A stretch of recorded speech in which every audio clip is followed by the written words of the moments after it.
கல்வி இப்படி பல வகையிலே பின்தங்கி இருக்கிறது. நீண்ட காலமாகவே தமிழகத்திலே தென் மாவட்டங்கள் புறக்கணிக்கப்படுகிறது.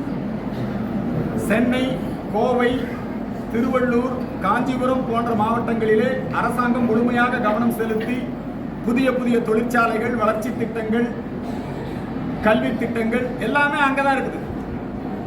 ஆனால் தென் மாவட்டங்கள் தொடர்ந்து புறக்கணிக்கப்பட்டு கொண்டே இருக்கிறது. தென் மாவட்டத்திலே வளர்ச்சியை தடுக்கக்கூடிய வகையிலே இங்கே இருக்கக்கூடிய கிறிஸ்தவ மிஷனரிகள், நீங்க பாத்தீங்கன்னா இது நல்லா வளர்ந்து வர வேண்டிய ஊர் தூத்துக்குடி. துறைமுகம் இருக்குது, விமான நிலையம் இருக்குது, நம்முடைய அந்த மூலப்பொருட்கள் எல்லாமே இங்கே கிடைக்கும். அப்படி இருந்தும் கூட ஏன் தூத்துக்குடி மாநகரம் வளர்ச்சி அடையவில்லை என்று சொன்னால், இந்த தேசத்தினுடைய வளர்ச்சியை எதிர்க்கக்கூடிய சர்ச் நிர்வாகங்கள் தொடர்ந்து இங்கே மின் உற்பத்தி, உடனே அந்த மின் உற்பத்தியை எதிர்க்கிறாங்க. கூடங்குளம் அணு உலை, அதை எதிர்த்து மிகப்பெரிய போராட்டத்தை சர்ச்சுகள் தடை செய்து கொண்டிருக்கின்றன. இன்றளவும் கூடங்குளத்திலே கூடுதலாக மின் உற்பத்தி செய்வதற்கு இன்றைக்கு சர்ச்சுகள் எதிர்ப்பு தெரிவித்திருக்கின்றன. இங்கே அர்பன் நக்சல்கள் நிறைய ஊடுருவி இருக்காங்க. திராவிடர் கழகம், கம்யூனிஸ்டுகள் ஊடுருவி இங்கே மின் உற்பத்தியை எதிர்க்கிறார்கள். தூத்துக்குடியிலே நல்ல தொழில்கள் செழித்து வளர வேண்டும் என்று சொன்னால் எந்த தொழில் வந்தாலும் உடனே அந்த தொழிற்சாலையை எதிர்த்து போராட்டங்களை நடத்தி, உங்கள் அனைவருக்கும் தெரியும், ஸ்டெர்லைட் ஆலை சர்ச்சுகளின் தூண்டுதலின் பேரில், அர்பன் நக்சல்களின் தூண்டுதலின் பேரில் எரிக்கப்பட்டது. இன்னைக்கு இந்தியா தாமிரத்தை, காப்பர் மிக முக்கியமா, தொழிலுக்கு ரொம்ப முக்கியமானது காப்பர்.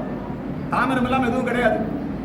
அந்த காப்பரை நாம இங்க அதிக விலை கொடுத்து சீனா கிட்ட இருந்து இறக்குமதி பண்ணணும். ஆகவே சீன கம்யூனிஸ்டுகள், மாவோயிஸ்டுகளை தூண்டிவிட்டு சர்ச்சுகளின் துணையோடு ஸ்டெர்லைட் ஆலை குறித்து அவதூறு பிரச்சாரம் செய்து அந்த ஆலையவே மூடிட்டாங்க. எப்படியாவது இந்த தென் மாவட்டங்களை முன்னேற்ற வேண்டும் என்று பாரத பிரதமர் நரேந்திர மோடி பல திட்டங்களை கொடுக்கிறார். ஒரு ஜவுளி பூங்கா, ஸ்டெர்லைட் ஆலை மூடப்படுவதற்கு, அதனால் ஏற்பட்ட இழப்பை தவிர்ப்பதற்கு தமிழக அரசு வெற்று அறிவிப்புகளை தான். நாங்கள் இங்க பர்னிச்சர் பார்க் அமைக்கிறோம். நாங்கள் இனி வரைக்கும் ஒரு தொழிற்சாலை விடவில்லை. வந்திருக்கா பர்னிச்சர் பார்க்ல?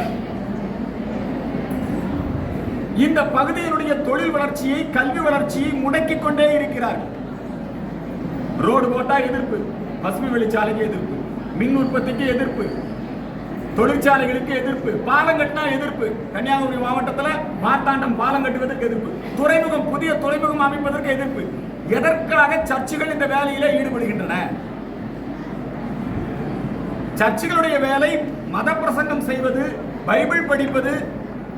நாங்க இந்த விஷயத்தை வெளிப்படுத்தினா என்னன்றாங்கன்னா, இந்து மக்கள் கட்சி, அர்ஜுன் சம்பத் எல்லாம் கிறிஸ்தவர்களுக்கு, நாங்க கிறிஸ்தவர்களுக்கு விரோதி அல்ல, இயேசு நல்லவர். ஆனா மோகன் லாசரஸ் போன்றவர்கள், காருண்யா தினகரன் போன்றவர்கள், இங்கே இருக்கக்கூடிய டயோசிஸ் சபை, இவர்கள் எல்லோரும் தொடர்ந்து தென் தமிழகத்திலே வளர்ச்சி திட்டங்களை எதிர்த்துக் கொண்டிருக்கிறார்கள். மத்திய மாநில அரசுகள் இவர்களை கண்காணித்து, இவங்களுக்கு அரசியலையும் தொழில் வளர்ச்சியிலும் அரசு நிர்வாகத்திலும் என்ன வேலை, இதை தடை செய்ய வேண்டும்.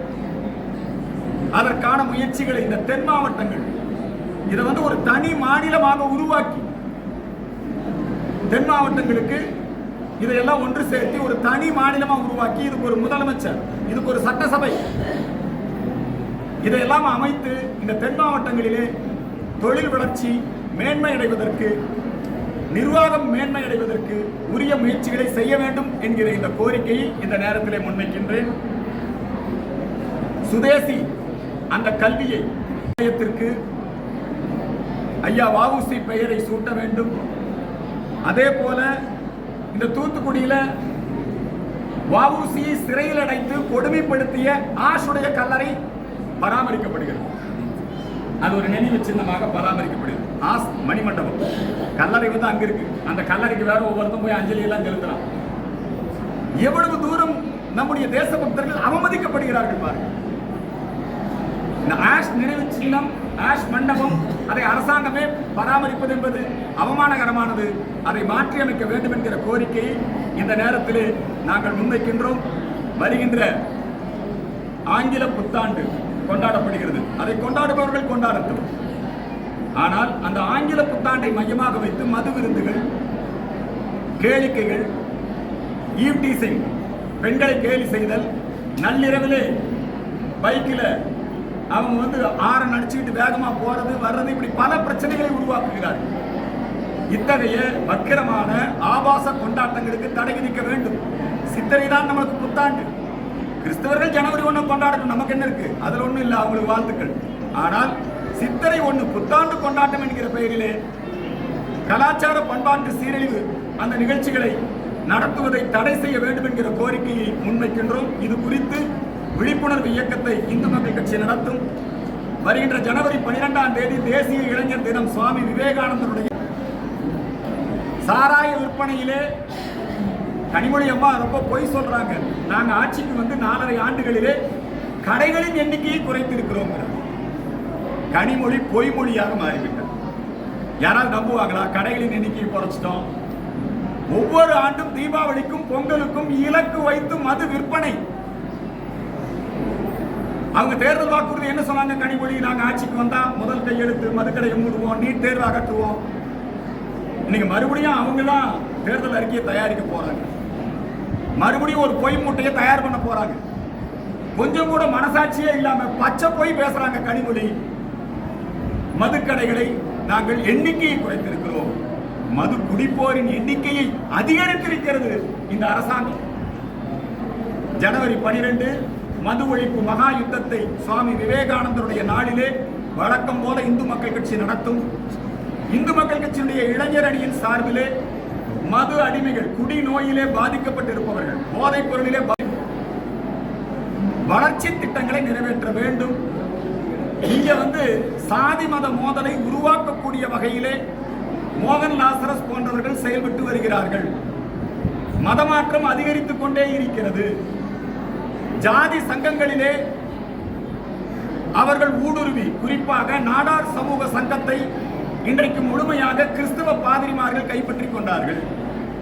அதே போல பல ஜாதி சங்கங்களிலே கிறிஸ்தவ பாதிரியார்கள் வந்து ஜாதி சங்கம் நடத்தலாம், பேர் தமிழ் பேர் வச்சுக்கலாம். கிறிஸ்தவர்களின் எண்ணிக்கை அதிகரித்து விட்டது. அதுல சபைகளுக்குள்ள மோதல், அதனால சட்டம் ஒழுங்கு பிரச்சனை எல்லாம் இங்கே உருவாகிறது. இங்க சிஎஸ்ஐ தேர்தல் நடந்தது, மிகப்பெரிய சட்டம் ஒழுங்கு பிரச்சனை. நம்முடைய பள்ளிகளுக்கு, நம்முடைய முத்தாரம்மன் கோவில் திருவிழாவிற்கு உரிய ஏற்பாடுகளை இந்த அரசாங்கம் செய்து கொடுப்பதில்லை. ஆனால் பணிமயமாதா சர்ச் அப்படின்னா எஸ்பி, கலெக்டர் எல்லாரும் உட்கார்ந்து வேண்டிய ஏற்பாடுகளை பண்ணி கொடுக்குறாங்க. இப்போ திமுகவுக்கும் தாவேகாவுக்கும் பெரிய போட்டி. நம்முடைய ஐயா ஸ்டாலின் மற்றும் அவருடைய புதல்வர் உதயநிதி இவங்கெல்லாம் நாங்க தான் கிறிஸ்தவர்களை காப்பாற்றுறோம். இயேசுநாதர் கூட கிறிஸ்தவரை காப்பாற்ற முடியாது. கிறிஸ்தவரை காப்பாற்றுறது யாருன்னா உதயநிதி, ஸ்டாலின் தான். ஏன்னா கிறிஸ்தவர்கள் ஓட்டை யார் வாங்குறதுன்னு போட்டி வந்துருச்சு. பேய்க்கும் பிசாசுக்கு சண்டையாகி போச்சு. தாவேகா அவங்களும் கிறிஸ்துமஸ் விழா, இந்த அரசியல் கட்சிகள் கிறிஸ்துமஸ் விழா நடத்துகிறது. அந்த கிறிஸ்துமஸ் விழாக்களிலே, கிறிஸ்துமஸ் விழாவில் அரசியல் பேசுறாங்க. அதுல வந்து இப்ப புதிய நம்முடைய ஜோசப் விஜய் தான் கிறிஸ்தவர்களை காப்பாற்றுவாரு. கிறிஸ்தவர்கள் ஓட்டு பூரா ஜோசப் விஜய்க்கு தான் விழுகும். ரெண்டு பேரும் மாறி மாறி போட்டி போட்டுக்கொண்டு கிறிஸ்தவ மக்களை ஏமாத்துகிறாரு. ஜோசப் விஜய் ஏமாத்துறாரு, உதயநிதியை ஏமாத்துறாரு. உங்க ஓட்டை வாங்குறதுக்காக பண்றாங்க, உங்களுக்கு நல்லது பண்றதுக்காக அவங்க பண்ணல. அது மட்டுமல்ல, ஜோசப் விஜயுடைய கட்சியை முழுமையாக கிறிஸ்தவ சபைகள் கைப்பற்றிக் கொண்டது. அந்த கட்சியை இயக்கிறதே யாருன்னா திமுக தான். ஜோசப் விஜயுடைய கட்சியை இயக்கிறது யாரு? ஏற்கனவே திமுகவிற்கு வியூக வகுப்பாளராக பணியாற்றிய ஆதவர்ஜுனா, திமுகவுக்கு ஏற்கனவே வியூக வகுப்பாளராக பணியாற்றிய ஜான் ஆரோக்கியசாமி, அருண் ராஜ். இந்த கட்சியை இயக்கிறது பூரா, விஜய்க்கு என்ன பேசணும்னு எழுதி கொடுக்கிறது பூரா இது யாருன்னு கேட்டீங்கன்னா திமுக தான் எழுதி கொடுக்குது. இந்த தூய சக்தி தீய சக்திலாம் பேசுறாங்கல்ல, இதெல்லாம் எழுதி கொடுத்ததே அவங்க தான். திமுகவினுடைய அந்த இயக்கத்துல தான் திமுக ஒவ்வொரு தேர்தலுக்கும் ஒரு நடிகரை வைத்து கட்சி ஆரம்பிப்பார்கள். ஏடிகே பிஜேபி ஜெயிக்க கூடாது. திமுக எதிர்ப்பு ஓட்டுகள் எப்பவுமே ஒரு கணிசமான சதவீதம் இருக்கும். அந்த எதிர்ப்பு ஓட்டுகள் சிதறி போகணும், அப்பதான் நம்ம ஜெயிக்க முடியும். திமுகவுடைய டூல் கிட்டாகத்தான் இன்றைக்கு ஜோசப் விஜய் செயல்பட்டுக் கொண்டிருக்கிறார். திமுகவுக்கும் அவருக்கும் கள்ள உறவு மட்டுமல்ல, வெளிப்படையான உறவு இருக்கு. இப்ப ஜனநாயகன் ஒரு படம், அந்த படத்தினுடைய சேட்டலைட் உரிமை யாரு கொடுத்திருக்காங்க? சன் குழுமத்தாருக்கு அந்த சேட்டலைட் உரிமையை கொடுத்திருக்காங்க. இப்ப வந்து மலேசியால போய் அவர் வெளியீட்டு விழால அவர் என்ன பேசுறாருன்னா, நான் ரசிகர்களோடு இருப்பேன். உங்க ரசிகர்கள் உங்களை பார்க்க வந்து 41 பேர் இறந்து போயிட்டாங்க, கொஞ்சம் கூட குற்ற உணர்ச்சி இல்லாம நீங்க அங்க போய் ஆட்டம் போடுறீங்க. ஜனநாயகனா நீங்க பிணநாயகனா? நாங்க வந்தா நல்லாட்சி கொடுப்போம். முதல்ல சினிமால உங்க படத்துக்கான டிக்கெட் இருக்கு இல்லையா, அத உங்க ரசிகர்களுக்கு இலவசமா கொடுங்க. நீங்க நிர்ணயிக்கப்பட்ட கட்டணத்தை விட பிளாக்ல டிக்கெட் வித்து தான் கொள்ளை லாபம் அடிக்கிறீங்க. அவர் மலேசியால இருந்துட்டு 134 தொகுதியிலும் ஜெயிச்சிருவாங்கிறாரு. மேடம், மலேசியால இருக்கிறவங்க தான் நீங்க வந்து ஓட்டு போட போறோம். அதனால இந்த சினிமா மோகத்துல அவங்க ரசிகர்கள் ஏமாற்றப்படுகிறார்கள். இந்த ஊர்ல பாருங்க,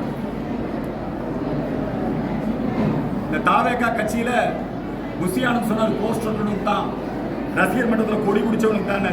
இன்னைக்கு தாவேகா கட்சியில பூரா இருக்கிறது யாரு? செங்கோட்டையன். தாவேகா கட்சியில் இருக்கிறது ஆதவ அர்ஜுன். எல்லாம் பூரா அந்த காலத்திலேயே ஜோசப் விஜய் ரசிகர்கள் எல்லாம் போஸ்ட் ஒட்டினவங்க. இங்க போஸ்ட் ஒட்டின ஆளுங்க அவங்க எல்லாம் வந்து தற்கொலை பண்ணிக்க போறாங்க. இங்க இருக்கிற அந்த அம்மா தானே தற்கொலை பண்ண போச்சு. இறங்கி பேசக்கூட இல்ல, ஒரு நாள் பூரா உட்கார்ந்து இருக்கிறாங்க, இறங்கி பேசக்கூட இல்ல. ஜோசப் விஜய் ரசிகர்கள் சிந்திக்க வேண்டும்.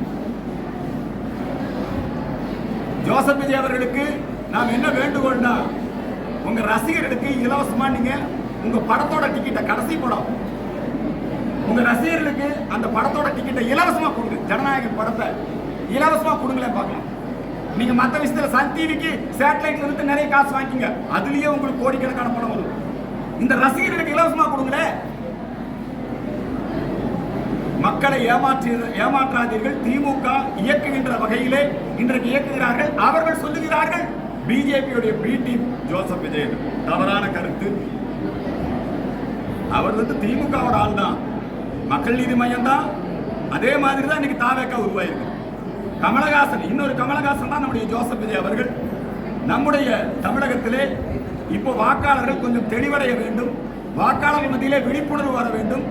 எஸ்ஐஆர் அதன் மூலமாக பாருங்க, மெத்தபடமைன் கடத்திய அந்த வழக்கிலே சம்பந்தப்பட்ட ஜாபர் சாதிக் அயலக அணி திமுக இப்ப நீக்கிட்டாங்க. அந்த ஜாபர் சாதிக் அவருக்கு கிடைத்த அந்த வருமானத்தை, பணத்தை, கள்ளப்பணத்தை தமிழ்நாடு பாடநூல் வாரியம், அன்பில் மகேஷ் அவர்கள் தான் பள்ளிக்கல்வித்துறை அமைச்சர், அந்த வாரியத்தில் இன்வெஸ்ட் பண்ணியிருக்காரு. என்ன அநியாயமா இருக்குது பாருங்க. இது சம்பந்தமாக தமிழக அரசு உரிய நடவடிக்கை எடுக்க வேண்டும். மத்திய அரசும் நடவடிக்கை எடுக்க வேண்டும். KN நேரு ஊழல் குற்றச்சாட்டு, அமலாக்கத்துறை சவுக்கு சங்கர் கைது விஷயத்துல அவருக்கு ஜாமீன் வழங்கி நீதிபதி கேட்கிறாரு. ஆதாரங்களுடன் அமலாக்கத்துறை கடிதம் எழுதியும் அவங்க மேல FIR போடல, சவுக்கு சங்கருக்கு மேல மட்டும் என்ன உங்களுக்கு அவசரம்? நீதிமன்றம் இதை விட என்ன, நீங்க 3 மாசத்துக்கு அவரை கைது பண்ணக்கூடாதுன்னு இருக்காங்க. திமுக காவல்துறையை கையிலே வைத்திருப்பவர் MK ஸ்டாலின், அவருக்கு அவமானமா இல்லையா? பள்ளிக்கல்வித்துறை அமைச்சர் இந்த விஷயத்திலே ராஜினாமா செய்ய வேண்டும். மத்திய மாநில அரசுகள், ஊழல் தடுப்பு நிறுவனங்கள் இந்த விஷயத்திலே கடும் நடவடிக்கை எடுக்க வேண்டும் என்கிற வேண்டுகோளை முன்வைக்கின்றேன். பொங்கல் பரிசு 2500 கொடுக்கலாமா, 3000 கொடுக்கலாமா, 5000 கொடுக்கலாமா, பொங்கல் பொருட்கள் வழங்கலாமா? முதல்ல பொங்கலை கொண்டாடுறவங்களுக்கு பொங்கல் பரிசு கொடுக்குது. இப்ப எங்க பார்த்தாலும் எங்களுக்கு தமிழர்களுக்கு, இந்துக்களுக்கு மிகப்பெரிய ஆபத்து என்னன்னா, ஆளுகளை மதம் மாத்திட்டு இருந்தான். இப்ப எங்க பண்டிகையவே மதம் மாத்திட்டான். பொங்கல் பண்டிகையே மதம் மாத்திட்டான் பாருங்க. பொங்கல்ங்கிறது இந்து பண்டிகை. பொங்கலுக்கு முதல் நாள் தை 1க்கு முன்னாடி என்ன, இந்திரனுக்கு பொங்கல், போகி பொங்கல். இந்திரனுக்கு பொங்கல் வைக்கிறோம். அதுக்கப்புறம் யாருக்கு பொங்கல் வைக்கிறோம்? சூரியனுக்கு பொங்கல் வைக்கிறோம். சூரியனுக்கு அப்புறம் யாருக்கு பொங்கல் வைக்கிறோம்? மாட்டுக்கு பொங்கல் வைக்கிறோம். மாட்டுக்கு அப்புறம் உற்றார் உறவினர்கள் எல்லாம் சேர்ந்து வாழக்கூடிய காணும் பொங்கல் வைக்கிறோம். இந்த மாதமே மார்கழி மாதம், பாவை நோன்பு. புரியுதுங்களா? இது ஒரு இந்து பண்டிகை.